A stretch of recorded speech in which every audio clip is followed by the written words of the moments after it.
Hi, everybody. Welcome to another episode of Sessions with Paola. Today, we are going to be debunking those myths and hearing the true facts.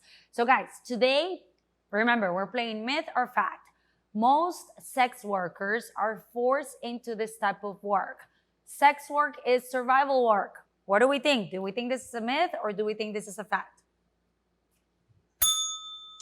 It is a myth, guys. Okay, so let's break this down. So first of all, I want to start by saying this quote. This was a quote that I heard in one of the conferences that I did.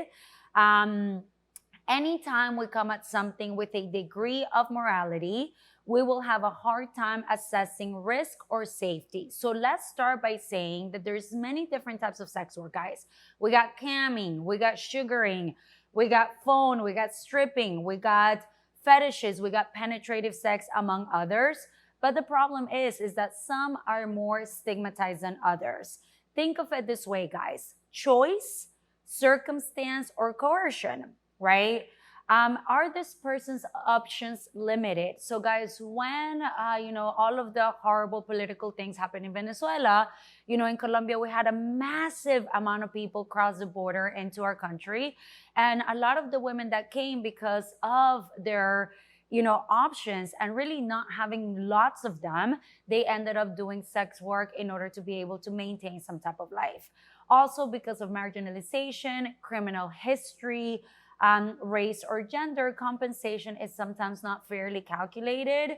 And we have to understand, guys, that some sex workers are also parents. And if they're a single parent, this type of job gives them a little bit more flexibility. They're able to spend more time with the children, scheduling, finances, etc.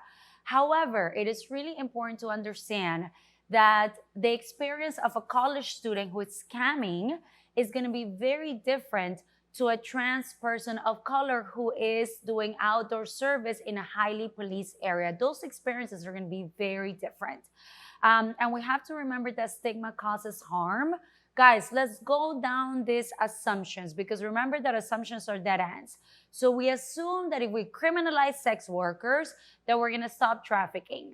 The reality is that there's no real evidence to say that this is actually true. However, there can be so many benefits to decriminalizing sex work. Decriminalizing sex work will keep sex workers from being harmed in so many ways. And I'm going to list some of these ways. So there would be no criminal record. So the choices wouldn't be as narrow. They don't have to hide to isolated areas. And in isolated areas is where you run into more danger or risk. You will feel safer reporting crimes. There was a study done in Chicago that, unfortunately, guys, 25% of sex workers had been sexually harassed or raped by a law enforcement person.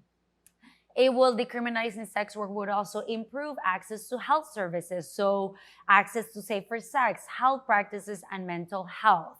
Sex workers can work along with the law enforcement to really help them with the trafficking and exploitation of underage people.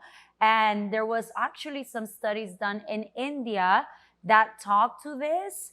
And also for my sex workers and for therapists working with them, because guys, sometimes I am their third, second, or fourth therapist.